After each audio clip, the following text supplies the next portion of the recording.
Hello दोस्तों, हमारा नाम हिमांशु ब्रह्मनिया है और आपके चैनल का नाम है हिमांशु ब्रह्मनिया स्टडी वर्ल्ड। आइएगा आज पूरे ट्रांस हिमालय के बारे में बात करते हैं।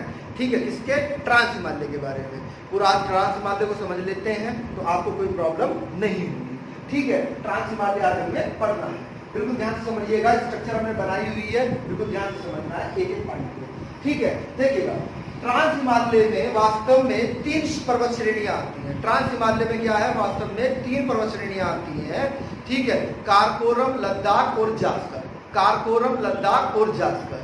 क्लियर है पॉइंट? यानी कि पढ़ने के माध्यम में अगर हम हिमालय को पढ़े तो हमने क्या किया है, 5 भागों में, श्रेणियों में इसको रख दिया है अपने अध्ययन के कारण। क्योंकि हम एक एक चीज को अलग अलग रखेंगे तो क्या होगा, उससे आपको ज्यादा समझ में आएगा, ज्यादा विस्तृत हम उसके बारे में बता सकते हैं। तो हिमालय के अंतर्गत पहली जो श्रेणी आती है वह है ट्रांस हिमालय, और ट्रांस हिमालय को ही क्या कहा जाता है? तिब्बत हिमालय और पार हिमालय या तैतीस हिमालय। अब बिल्कुल ध्यान से समझना है कि इसको ट्रांस हिमालय क्यों कहा गया है। अपनी कॉपी और पेन उठाकर नोट्स बना लिया करो भाई। ठीक है, आपके बहुत ज्यादा काम आने वाले नोट्स हैं। ठीक है, जो भी हम बोलते हैं उसे नोट आउट कर लिया करो। ट्रांस हिमालय इसलिए कहा गया है क्योंकि वास्तव में ये यूरेशियन प्लेट का भाग है। किसका भाग है? यूरेशियन प्लेट का भाग है, अर्थात अंगारा लैंड का भाग है। किसका भाग है? अंगारा लैंड का। क्लियर है? जिसने हमारी पहली वीडियो नहीं देखी है हिमालय की उत्पत्ति, तो वहां पर जाकर देख लीजिएगा, पूरा उसके बारे में समझाया गया है। उसको बिल्कुल ध्यान से पढ़िएगा और ज्यादा समझ में आएगा। ठीक है, तो ट्रांस हिमालय इसलिए कहा गया है क्योंकि यह यूरेशियन प्लेट का भाग है, इसलिए इसको क्या कहा गया है? ट्रांस हिमालय कहा गया है। तिब्बत हिमालय क्यों कहते हैं इसको? तिब्बत हिमालय इसलिए कहते हैं क्योंकि इसका अधिकांश जो भाग है वह तिब्बत में है। क्या है? अधिकांश जो भाग है इसका तिब्बत में है। ये हिमालय से भी पुराना है। किससे? हिमालय से भी पुराना है। तो इसका जो अवशेष खंड है वो है जम्मू कश्मीर में, हमें ट्रांस हिमालय के रूप में मिलता है। ठीक है, अगला है पार हिमालय। इसे पार हिमालय इसलिए कहा जाता है कि पार हिमालय का मतलब है प्राचीन हिमालय, यानी कि इसको प्राचीन हिमालय के नाम से भी जाना जाता है, इसलिए इसको क्या कहा जाता है? पार हिमालय कहा जाता है। अगला है तैतीस हिमालय। इसे तैतीस हिमालय इसलिए कहा जाता है क्योंकि ये 33 सागर के, इसके 33 सागर के पास होने के कारण इसको क्या कहा जाता है? 33 हिमालय कहा जाता है। क्योंकि 33 सागर के कारण ही तो, अवसाद के कारण, सागर में अवसाद जमा हुआ तो उसके कारण ही तो हिमालय का निर्माण हुआ था। तो उससे पहले ही किसका निर्माण हो गया? ट्रांस हिमालय का निर्माण हो गया।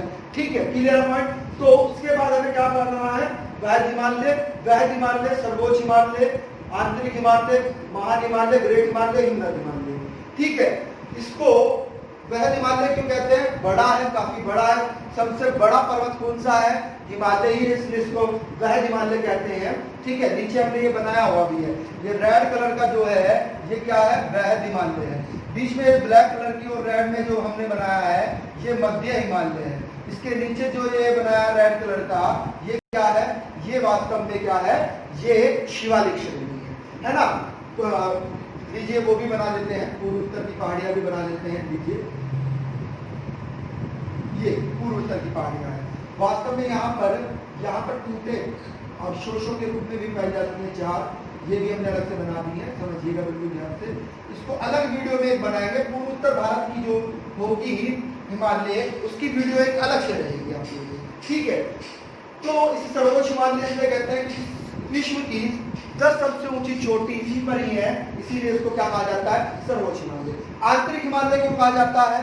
क्योंकि आंतरिक हिमालय इसलिए कहा जाता है क्योंकि ये क्रस्ट के कारण बना है, अवसाद के कारण बना है, विनाशी प्लेट किनारों के कारण बना है। हम बार बार बोल रहे हैं कि जिसने हमारी फर्स्ट वाला लेक्चर नहीं देखा है हिमालय की उत्पत्ति, तो वहां पर जाकर आप देख लीजिएगा, आपको पता लगेगा कि आंतरिक हिमालय क्यों कहते हैं। क्योंकि होता क्या है, जब लेयर बाय लेयर जमा होती है, क्रस्ट बाय क्रस्ट जमा होती है, तो जो सबसे नीचे वाला होता है और जब उस पर दबाव लगता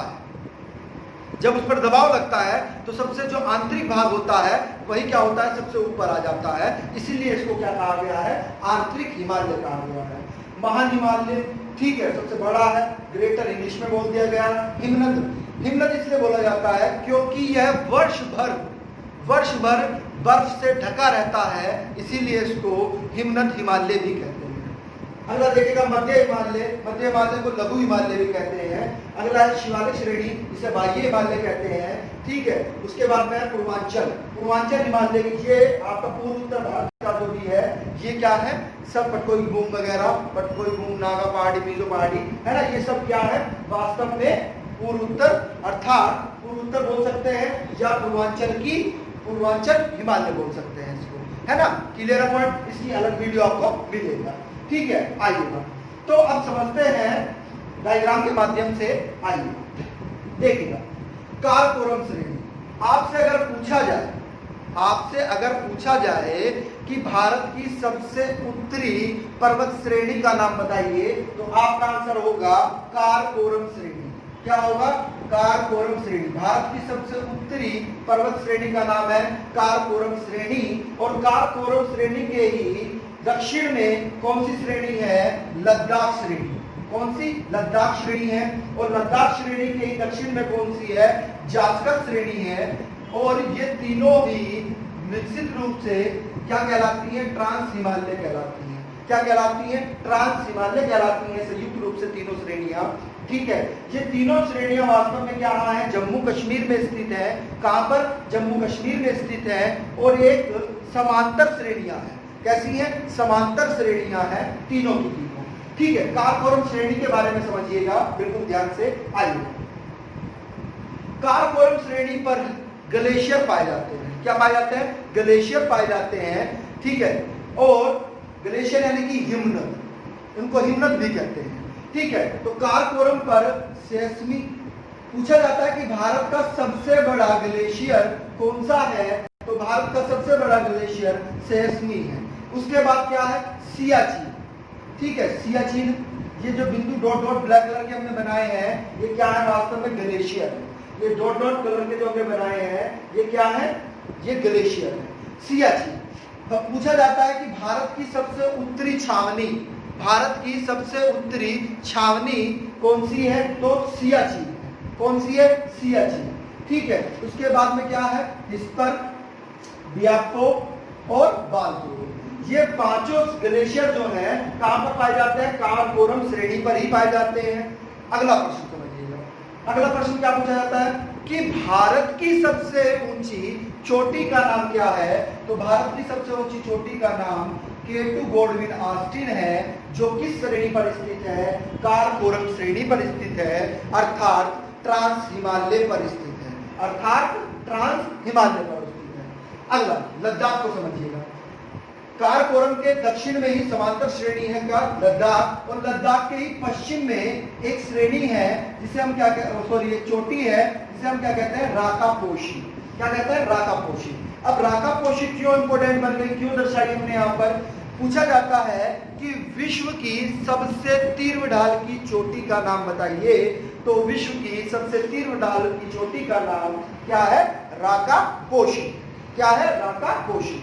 तीव्र ढाल की बोलते हैं, आपको ऐसे लैंग्वेज में दे दे कि भारत विश्व की सबसे नुकीली चोटी का नाम बताइएगा, विश्व की सबसे नुकीली चोटी का नाम राकापोशी है, जो लद्दाख श्रेणी के पश्चिम में स्थित है, जो लद्दाख श्रेणी के कहां पर, पश्चिम में स्थित है। उसके नीचे ही दक्षिण में, लद्दाख श्रेणी के नीचे ही दक्षिण में क्या है, जास्कर श्रेणी है। क्या है, जास्कर श्रेणी, है ना। आइएगा, अब एक चीज और समझिएगा, बिल्कुल ध्यान से समझना है। प्रश्न ये भी बनता है कि ट्रांस हिमालय को वह हिमालय से अलग करने वाला खाली स्थान क्या कहलाता है, यानी कि जो खाली स्थान है वह हिमालय और ट्रांस हिमालय के बीच में जो खाली स्थान है उसे हम क्या कहते हैं, तो उसे हम क्या कहते हैं, सचर जोन कहते हैं। यानी कि सचर जोन के द्वारा ही ट्रांस हिमालय किससे अलग हो रहा है, वह हिमालय से अलग हो रहा है। क्लियर पॉइंट, ये वह हिमालय है, रेड कलर का जो हमने बनाया है वह हिमालय है, ठीक है। अब एक चीज और आपके लिए बहुत ही ज्यादा महत्वपूर्ण हो जाती है, बिल्कुल ध्यान से समझिएगा। यहाँ पर एक ग्लेशियर है तिब्बत में, तिब्बत में क्या है, एक ग्लेशियर है जिसका नाम क्या है, चेमा युंगडुंग ग्लेशियर। चेमा युंगडुंग ग्लेशियर, हिमनद, ठीक है। यहां से वास्तव में क्या होता है, यहाँ से एक नदी निकलती है, ठीक है, एक क्या निकलती है, नदी निकलती है, और निकलने के बाद में लद्दाख और जास्कर श्रेणी के मध्य प्रवाहित होते हुए जाती है। और यहाँ पर एक गार्ड है जिसे हम क्या कहते हैं, सिंधु गार्ड, क्या कहते हैं, सिंधु गार्ड, एक जगह है सिंधु गार्ड है। उसके बाद ये कहाँ पहुंचती है, उसके बाद ये पाकिस्तान पहुंच जाती है, ठीक है, कहाँ पहुंच जाती है, पाकिस्तान पहुंच जाती है। तो आपसे प्रश्न पूछा जाता है कि इस नदी का नाम है सिंधु नदी, क्या नाम है, सिंधु नदी है। आपसे प्रश्न पूछा जाता है कि सिंधु नदी किस दो पर्वत श्रेणियों के मध्य प्रवाहित होती है, तो सिंधु नदी किस किस के बीच में, लद्दाख के और जास्कर के मध्य प्रवाहित होती है। और यहाँ पर ही एक जनपद है, महाजनपद, जिसका नाम क्या है, लेह है।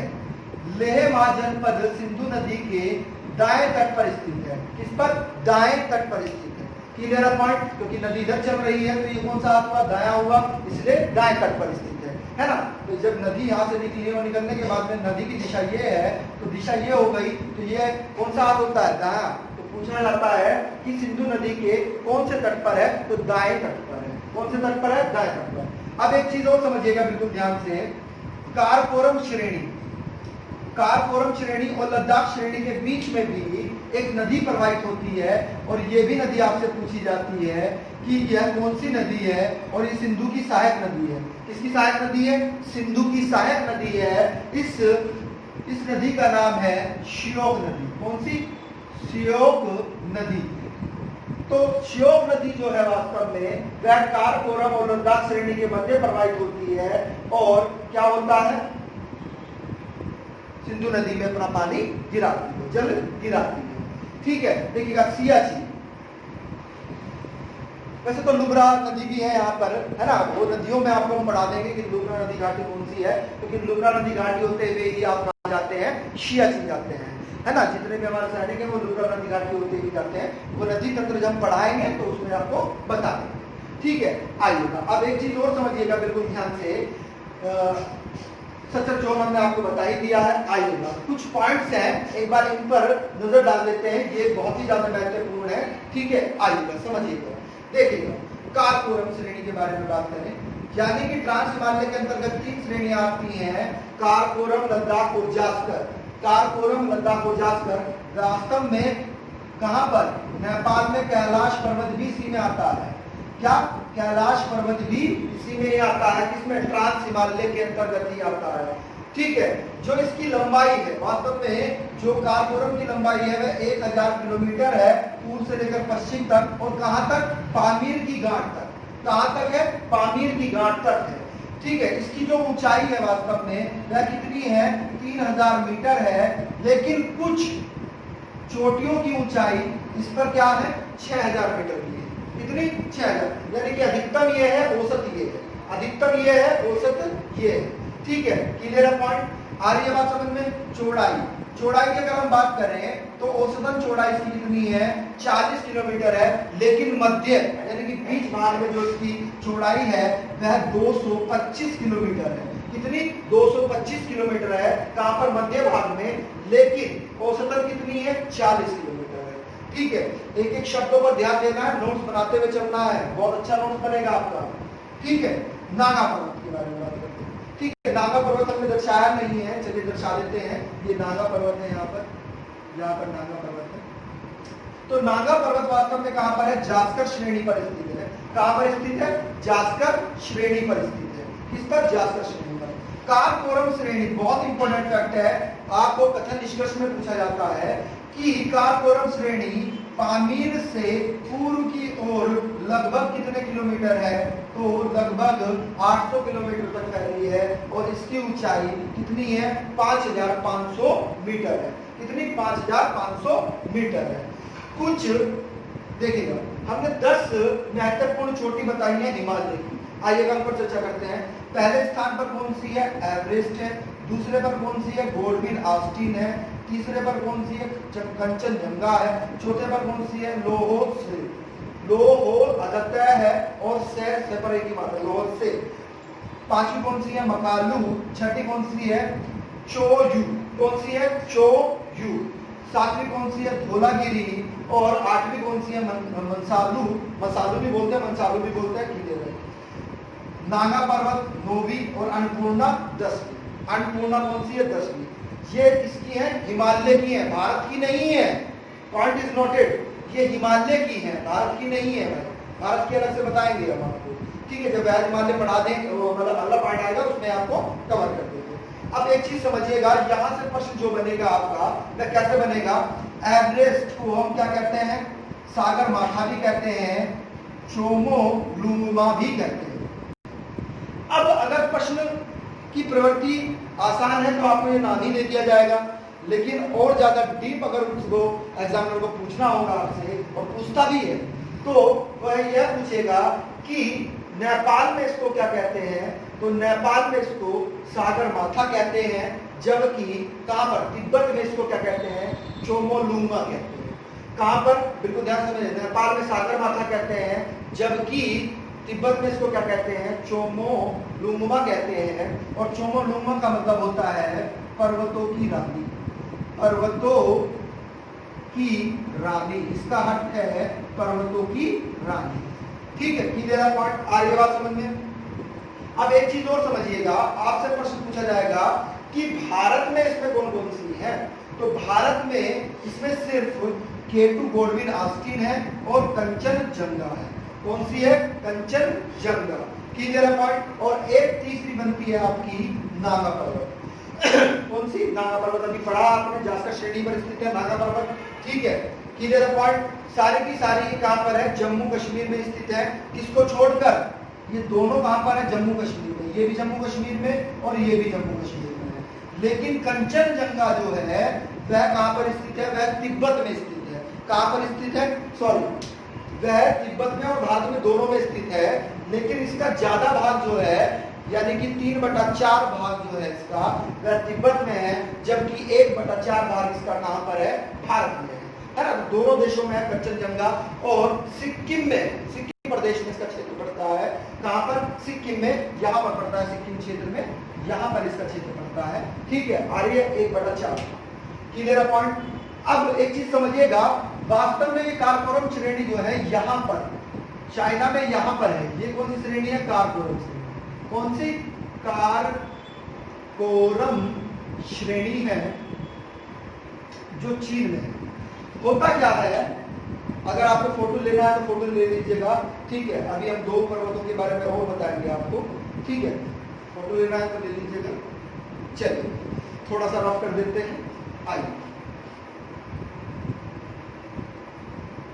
देखिएगा। आपने कारकोरम के बारे में तो देख ही लिया कि चीन में चली गई है इसकी शाखा, है ना, चीन में ही है, हमारे यहाँ तो अवशेष ही बचा हुआ। अब होता क्या है, वास्तव में हिमालय कहां जाकर, पश्चिम में जाकर भी 2 श्रेणियों के रूप में टूट जाता है। कहां पर, 2 श्रेणियों के रूप में विभाजित हो जाता है, और पूर्व में भी जाकर दक्षिण की ओर मुड़ जाता है। कहां पर, दक्षिण की ओर मुड़ जाता है। भारत में भी, भारत में कुछ श्रेणियों के रूप में टूट गया है, जबकि म्यांमार में सीधा का सीधा जा रहा है। आ रही है बात समझ में, वहां पर विखंडित नहीं हुआ है, जबकि भारत में क्या हो गया है, विखंडित हो गया है। तो इन्हें अलग अलग नाम से जाना जाता है, भारत हिमालय को, उसको समझ लेते हैं। देखिएगा, ये आपका क्या है, अफगानिस्तान। अफगानिस्तान में इसको हम क्या कहते हैं, हिंद कुश पर्वत कहते हैं। क्या कहते हैं, हिंद कुश पर्वत। कहां पर, अफगानिस्तान में। अफगानिस्तान में जो हिमालय की श्रेणी चली गई है, कहां पर, अफगान में वहां पर इसको क्या कहा गया, हिंद कुश। और जो पाकिस्तान में, अर्थात पाकिस्तान में चली गई है, इसे वहां पर क्या कहा गया है, वहां पर सुलेमान, क्या कहा गया है, सुलेमान पर्वत कहा गया है। अंतर समझ लीजिएगा, अफगानिस्तान में हिमालय को क्या कहा गया है, हिंदकुश पर्वत कहा गया है, जो पश्चिम में जाकर दक्षिण में मुड़ गया है, और एक श्रेणी और दक्षिण में मुड़ गई है ना, पाकिस्तान में ही, उसे क्या कहा गया है, सुलेमान पर्वत, हिमालय को ही। यहाँ पर क्या है, म्यांमार में भी दक्षिण में आकर मुड़ गया है, तो इसे म्यांमार में क्या कहा जाता है, म्यांमार में इसको आकाराम योमा कहते हैं। म्यांमार में इसको क्या कहते हैं, आकाराम योमा कहते हैं। क्लियर है पॉइंट। देखिएगा, वीडियो अच्छी लगी हो तो इसे लाइक कर दीजिएगा, और भैया जो नए व्यूवर्स हैं वो हमारे चैनल को सब्सक्राइब करें और बेल आइकन ऑन कर लें और ज़्यादा से ज़्यादा शेयर करें। ठीक है, इससे नया पार्ट जो हम पढ़ाएंगे आपको वह हम वृहद हिमालय, मध्य हिमालय और शिवालिक के बारे में बताएंगे। उसकी पूरी जानकारी आपको दी जाएगी। उसके बाद में आपको पूर्वांचल पहाड़ियाँ पढ़ाई जाएंगी। पूर्वांचल पहाड़ी के बाद में आपको नदियों के आधार पर जो विभाजन है, ठीक है, नदियों के आधार पर पंजाब हिमालय, कुमाऊं हिमालय, असम हिमालय, गढ़वाल हिमालय, ठीक है, नेपाल हिमालय, इनके बारे में आपको बताएंगे, उनके बारे में चर्चा होगी। उसके बाद में हिमालय की विशेषता रह जाएंगी आपकी, है ना। सोच रहे हैं कि एक ही वीडियो में जैसे पूर्वांचल की हम पढ़ाएंगे तो उसी में ही आपको विशेषता भी हम दे देंगे सारी, क्योंकि उधर खत्म हो जाएगा पूर्वांचल के साथ ही हिमालय की पूरी विशेषताएं आपको दे दी जाएंगी। तो चैनल को सब्सक्राइब जरूर कर दीजिएगा भाई, और बेल आइकन ऑन कर दीजिएगा और लाइक भी कर दीजिएगा। Thank you.